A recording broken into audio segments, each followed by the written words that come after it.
A través de esta cápsula informativa vamos a intentar explicar en pocos minutos el tema de la suficiencia normativa que se regula en el artículo 3 del actual proyecto de Código Procesal Familiar, así como la importancia y las funciones de los principios rectores que también esa normativa establece.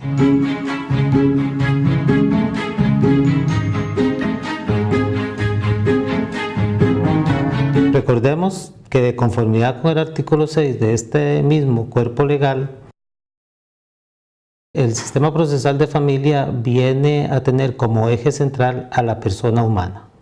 Así que en razón de ello, va a ser necesario que la aplicación e interpretación de todas sus normas sea de una forma integral y coherente, a fin de que se cumplan con los fines que la normativa en sí busca. ¿Cuál es? La efectiva aplicación de las normas sustantivas del derecho familiar. Por eso se dice que viene a ser una herramienta para ese fin. Un principio también que se llama instrumentalidad de las normas procesales.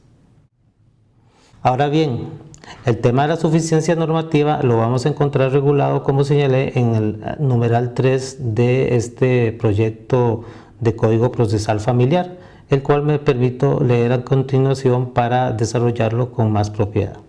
Dice así, artículo 3, suficiencia normativa.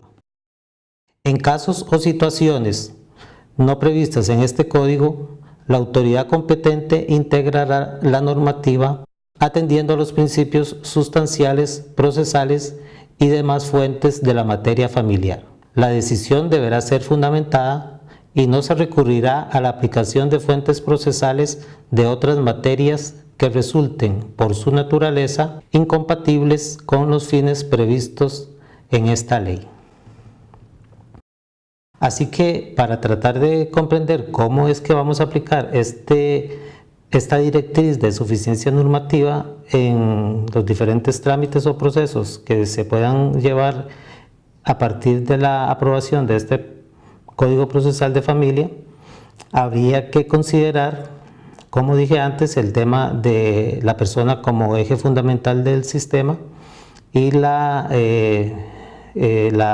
instrumentalidad que requiere o que plantea este código para hacer efectivos los derechos sustantivos de la materia familiar. Entonces, en ese orden de ideas, se pretende comprender o considerar el Código Procesal Familiar se bastará a sí mismo ante las situaciones procesales que deba resolver, sin tener que acudir, como ha sido la práctica, a fuentes normativas que no siempre son afines a la materia familiar y a lo que persigue precisamente la ley procesal familiar que se intenta aprobar. De esta manera, entonces, la suficiencia normativa funciona cuando la persona juzgadora enfrenta un caso excepcional donde considera que el código no le da la respuesta y que existe algún tipo de laguna, debiendo acudir entonces a alguna otra estructura procesal que, como dije, le auxilie pero que resulte afín a la materia de familia en el tema procesal y sin perder de vista los principios rectores de este Código Procesal Familiar. Principios rectores que posteriormente vamos a estar mencionando al menos para ampliar esta exposición. De hecho, el mismo proyecto nos brinda 3 ejemplos de esta suficiencia normativa que resultan excepciones precisamente a la directriz. ¿Y cuáles son? Las vamos a encontrar en el artículo 84, cuando remite a la ley de notificaciones judiciales en casos no previstos en el código. También lo vamos a encontrar en los artículos 261 y 274, cuando en materia de allanamientos de morada remite a la legislación penal. Y finalmente se remite a la legislación civil y comercial en materia de cobro de obligaciones, cuando precisamente se requiera aplicar una situación determinada en ese tipo de asuntos. Recapitulando, entonces, podemos señalar que la directriz de suficiencia normativa va a operar bajo 2 supuestos. del número 1, cuando el sistema procesal resuelve en forma expresa todas las situaciones que puedan generarse en determinado proceso, donde no va a ser necesario recurrir a ninguna otra fuente. Y la número 2, cuando surja la necesidad de acudir, como dije, a otras legislaciones o estructuras procesales ante un vacío en la ley. Y en esos casos, la suficiencia normativa se cumple eligiendo estructuras, como dije antes, que respeten los principios rectores de la materia procesal y los fines de la misma. ¿Cuáles fines de la misma? El principio de instrumentalidad que señalé antes. Ahora bien, hemos hablado de los principios rectores en materia familiar y que deben de ser tomados en consideración a la hora de aplicar esta directriz, y es necesario entonces ahora ya aterrizar señalando o mencionando algunos de ellos.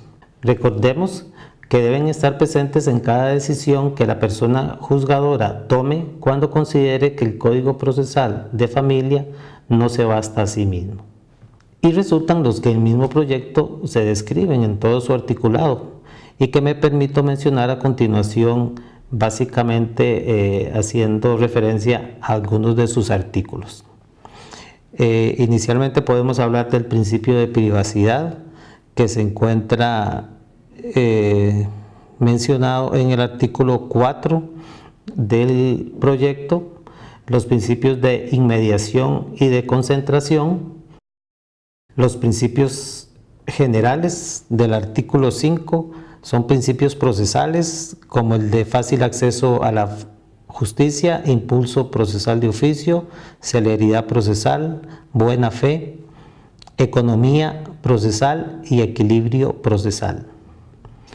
Los principios propios del derecho familiar, que se regulan también en el artículo 6 y que se mencionan a continuación: equilibrio entre las partes, ausencia de contención, solución integral, abordaje interdisciplinario, búsqueda de equidad y equilibrio familiar, el mejor interés, protección, accesibilidad, diversidad, participación e intervenciones especiales y progresivas, preclusión flexible y la no estimación en los procesos familiares en cuanto a las pretensiones. También no podemos dejar de lado el principio general del debido proceso que se menciona en el artículo 2, el acceso a la justicia, muy importante, que señala el artículo 8, y también el principio de gratuidad o de costo mínimo que señala el artículo 11. Abriendo un paréntesis en esto de los principios del sistema, debemos destacar que existen principios para determinados institutos del derecho procesal de familia y que también deben ser considerados a la hora de manejar esta directriz de la suficiencia normativa y tenerlos presentes para toda actuación. Así, por ejemplo, vemos en el artículo 90 los principios generales de la actividad defectuosa.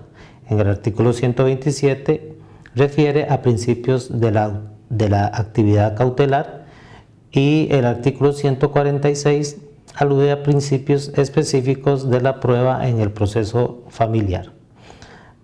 Principio de libertad probatoria, por ejemplo, que puede verse también en el artículo 147. Principio de gratuidad, privacidad, confidencialidad, contradictorio, concentración, que están regulados en el numeral 148. Y flexibilidad en el ofrecimiento, admisión y práctica probatoria dentro del marco de legalidad.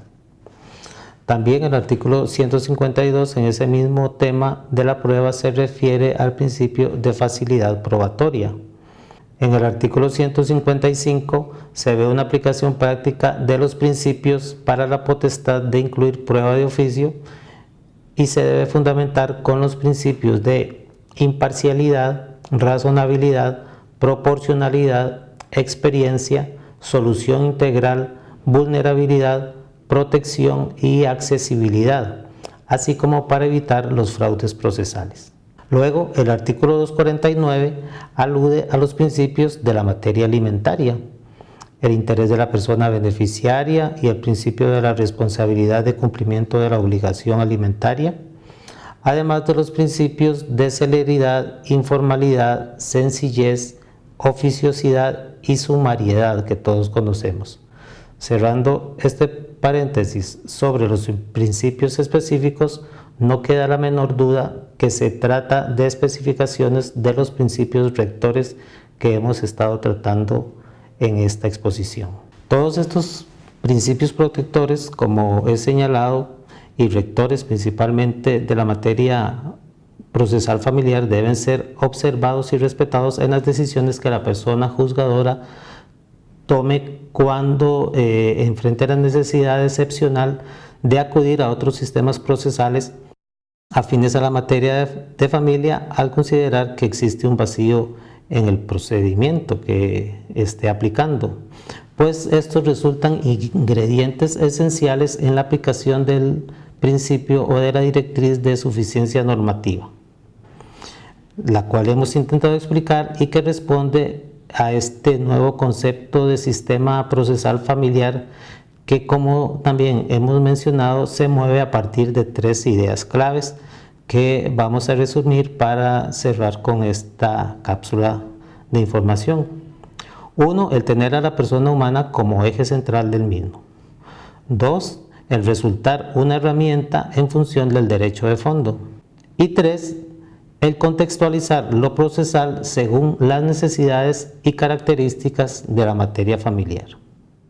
Agradezco su atención y espero que sea de utilidad esta información para el ejercicio de sus actividades profesionales.